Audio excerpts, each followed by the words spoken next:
مشہور کلم نگار اور صحافی رؤف کلاسرا اپنے کالم پاک بھارت دلچسپ بھائی چارہ میں لکھتے ہیں، ہو سکتا ہے کہ جنگ کے خطرے کی وجہ سے اس خطے کے لوگ پریشان ہوں، بزنسمین اور سرمایہ کار گھبرائے ہوئے ہوں، مگر میڈیا اور سیاستدانوں کی چاندی ہو گئی ہے۔ چند ماہ سے سیاست اتنا بوریت بھرا موضوع بن چکا تھا کہ لوگ اسکرین سے دور ہٹ گئے تھے۔ میڈیا اور سیاستدانوں کا کاروبار ٹھپ ہو رہا تھا، اور پھر انڈیا میں دہشت گردی کا واقعہ ہوا اور مودی نے طبلِ جنگ بجا دیا، اور ساتھ ہی اسکرینوں پر رونق آ گئی۔ اس سال بھارتی ریاست بہار میں الیکشن ہو رہے ہیں۔ پہلگام واقعے سے اگلے روز مودی صاحب ہنستے مسکراتے وہاں پہنچے اور پاکستان کے خلاف دھواندھار تقریر کی۔ پہلگام واقعے کے بعد وہ سعودی عرب کا دورہ ادھورا چھوڑ کر آ گئے تھے، لیکن چند بھارتی صحافیوں کے بقول وہ کشمیر جانے کے بجائے سیدھے بہار پہنچے۔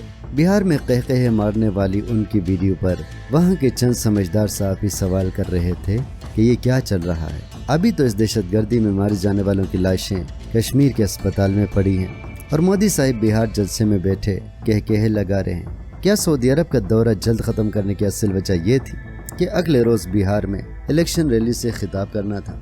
کیا ہمارے سیاستدان واقعی اتنے بے رحم اور بے حس ہو چکے ہیں کہ انہیں اپنے اقتدار، اپنی ذات، اپنے گھر اور بچوں کے علاوہ کوئی عزیز نہیں ہوتا؟ یہ سب مگرمچھ کے آنسو بہاتے ہیں۔ بلکہ ہمارے اس خطے میں تو کبھی کسی لیڈر کو دوسرے سیاستدان کے بچے کے مرنے پر بھی آنسو بہاتے نہیں دیکھا۔ کچھ دیر افسردہ رہنے کی اداکاری کر کے پھر نارمل ہو کر گپے مار رہے ہوتے۔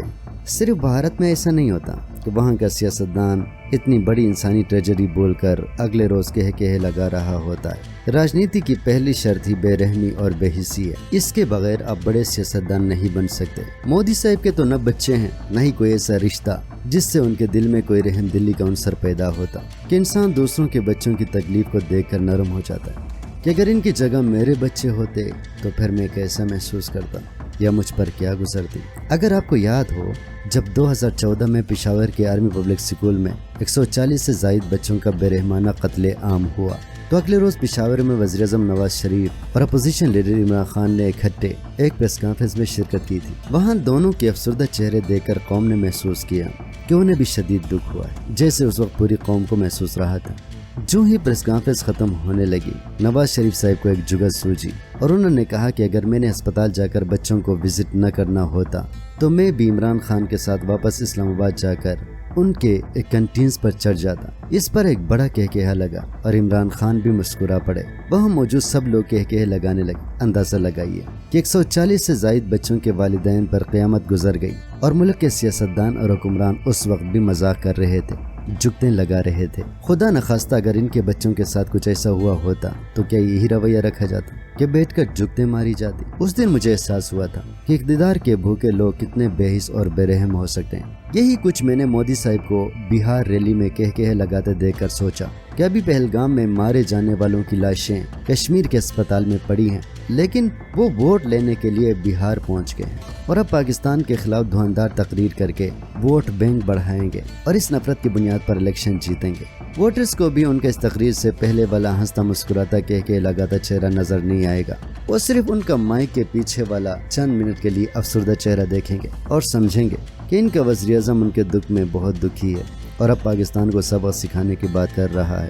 اگر کوئی جماعت محض ایسی تقریروں سے بار بار الیکشن جیت سکتی ہے کہ وہ پاکستان کو سبق سکھائے گی تو وہ بار بار یہ تقریریں کیوں نہ کرے؟ سیاستدان بھی بزنس مین کی طرح اخلاقیات کے چکر میں نہیں پڑتا۔ ایک کو منافع سے غرض ہے تو دوسرے کو ووٹ سے۔ منافع یا ووٹ کہیں سے بھی آئے، اس سے غرض نہیں۔ جو بزنس مین منافع اور جو سیاستدان ووٹ کے حوالے سے اخلاقیات اور ضمیر کے چکر میں پڑے گا تو وہ رسوا ہوگا، اور دونوں یہ افورڈ نہیں کر سکتے، لہٰذا وہ ڈٹ کر وہی کام کرتے ہیں جو نیرو نے روم میں کیا۔ سیاست ایک مسلسل اداکاری کا نام ہے۔ ہم اینکرز بھی اداکاری کرتے ہیں، اور مجھے بڑی ہنسی آتی ہے جب میں بڑے بڑے کروڑپتی اینکرز کو ٹی وی شوز میں غریبوں کے دکھ درد میں آنکھیں نم کرتے اور روتے دیکھتا ہوں۔ اکثر کو دیکھا ہے کہ ان کا رویہ عام لوگوں کے ساتھ کیسا ہے، یا کتنے ان میں سے اپنے گھر کے ملازمین کو سرکار کی طرف سے مقرر کی گئی کم سے کم 37,000 روپے تنخواہ دیتے ہیں، حتیٰ کہ ان کا اپنے دفتر میں اپنے آفس سٹاف کے ساتھ رویہ بھی ٹھیک نہیں ہوتا۔ ہم اینکر صرف 30 منٹ کے لیے اداکاری کرتے ہیں کہ ہمارے دل میں اس قوم اور ملک کے لیے کتنا درد ہے،